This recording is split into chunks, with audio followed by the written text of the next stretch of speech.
Misal di waktu sholat Jumat ini contoh yang berapa ya? Lupa, saya anggap aja contoh lain gitu. Misal ada lagi cabang masalah tuh 40 orang, ini tetap kasusnya sama di daerah yang minim warga laki-lakinya dengan jumlah cuma 40 pas. Itu nanti misal di waktu sholat Jumat genap, pas akan melaksanakan sholat Jumat itu genap.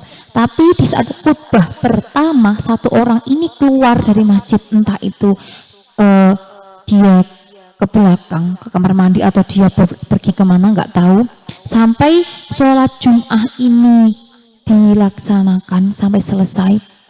Ini nggak ada yang tahu pas waktu udah selesai baru ada yang sadar, loh ini tadi orangnya nggak genap 40, terus gimana?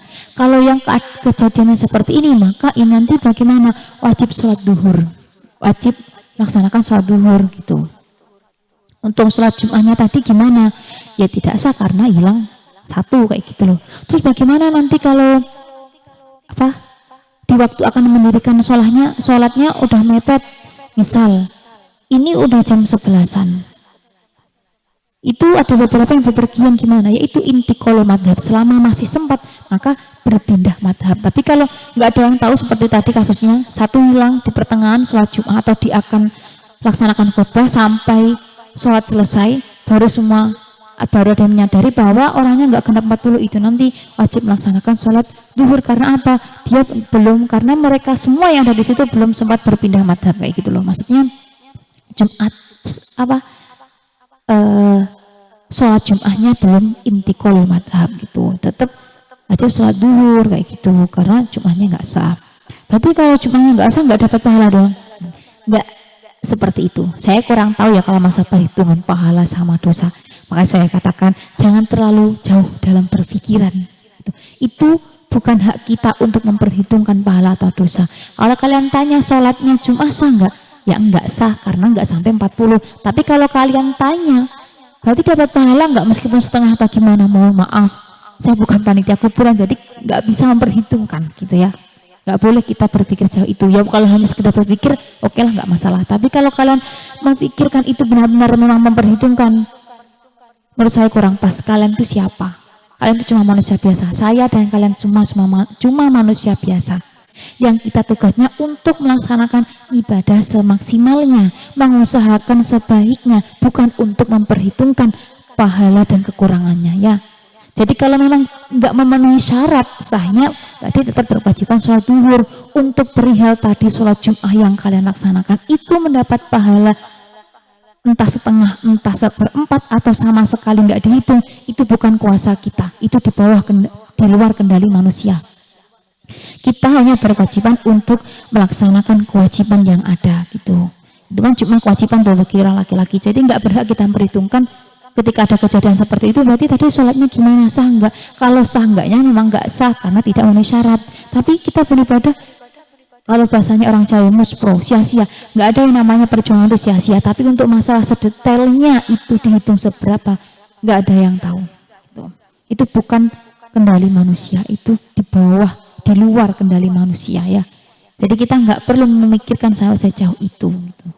Kalau menurut saya Allah tuh maha baik, Allah tuh maha murah. Jadi apa yang kita lakukan itu pasti diperhitungkan. Seperti halnya ada hadis yang mengatakan tuh, sekecil apapun perbuatan manusia meskipun sebiji sawi itu akan ada imbalannya.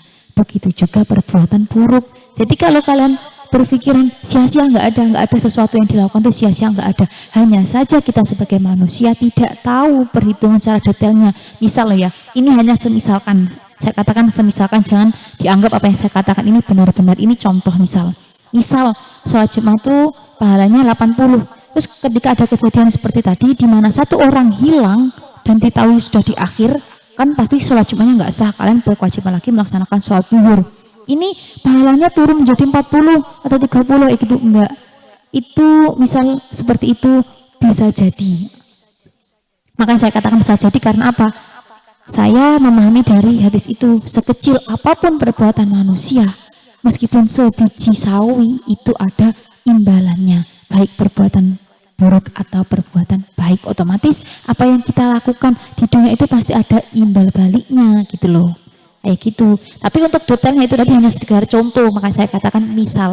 Sebenarnya saya nggak tahu itu pahala seberapa saya nggak tahu, karena setahu saya selama saya hidup saya belum pernah menemui pembelajaran seperti itu. Kalau misal sholat itu pahalanya berapa ratus, enggak, belum ada seperti itu yang saya ketahui ya. Tapi kalau dari keyakinan kalian atau ilmu yang kalian pelajari ada, ya bisa jadi. Karena hukum itu ada banyak, pengetahuan itu tak terhingga, nggak ada batas lah gitu. Itu untuk syarat sholat Jumat ya. Syarat sholat Jumat tadi yang ketiga itu dilaksanakan secara berjamaah, beranggotakan 40 orang laki-laki yang merdeka, yang muslim, mukallaf dan mukim gitu. Jadi perbedaannya, saya ulangi, perbedaan untuk orang mukim sama orang yang bepergian itu contohnya tadi santri atau orang yang merantau kayak gitu. Orang merantau meskipun kalau dia di situ bukan tempat aslinya ya, hanya merantau dan dia akan ada keinginan kembali ke tempat dia, itu tetap berkewajiban sholat Jum'ah tetap, meskipun itu bertahun-tahun lamanya dia di tempat rantauan kayak gitu. Cuma nanti sholat Jum'ahnya dia tidak bisa mengesahkan dari syarat-syarat sahnya Jum'ah, jadi nggak dihitung gitu loh. Enaknya dibilang tuh dia sholat tapi nggak berdihitungkan, tapi kalau sholatnya tetap sah. Kalau masalah pahala yaitu setiap yang dilakukan pasti akan mendapatkan imbalan kayak gitu loh. Cuma adanya dia nanti tidak bisa menggenapkan hitungan 40 orang. Sama posisi santri atau anak rantau itu sama gitu. Dalam sholat Jum'ah maksudnya ya, tetap berkewajiban.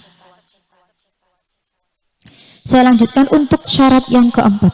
Warabi'u tawi kang kaping papat iku ala tasbiqoha, yang tau orang dingini ing Jum'ah autukorinaha utawa barengi ing Jum'ah apa Jum'atun Jum'ah ukhra kang weneh fi tilkal baladi ing dalam mengkono-mengkono negara. Syarat yang keempat itu tidak boleh adanya mendahului atau bersamaan dua Jum'ah didirikan di suatu daerah. Misal contoh tuh di satu daerah ada 2 masjid atau lebih, ini tidak boleh melaksanakan Jum'ah itu bersamaan, didirikan secara bersamaan, atau salah satu sudah mendahului, sudah memulai sholat Jum'ah, mulai adzan, mulai iqamah, yang satu belum, tapi dia tetap juga melaksanakan Jum'ah tapi didahului sama masjid yang satunya, ini nggak boleh. Tapi catatan ini nanti boleh ketika memang dalam daerah itu, dalam suatu desa itu tidak cukup ditampung dalam satu masjid untuk melaksanakan sholat Jum'ah, jadi masjid itu boleh digunakan. Berarti boleh mendirikan sholat Jum'ah lebih dari satu masjid ketika di daerah itu tidak mampu untuk menampung semua muslim laki-laki melaksanakan sholat Jum'ah di satu tempat, boleh. Dan juga lagi misal tuh cukup hanya saja gini, ada sedikit pembagian suku atau kubu, misal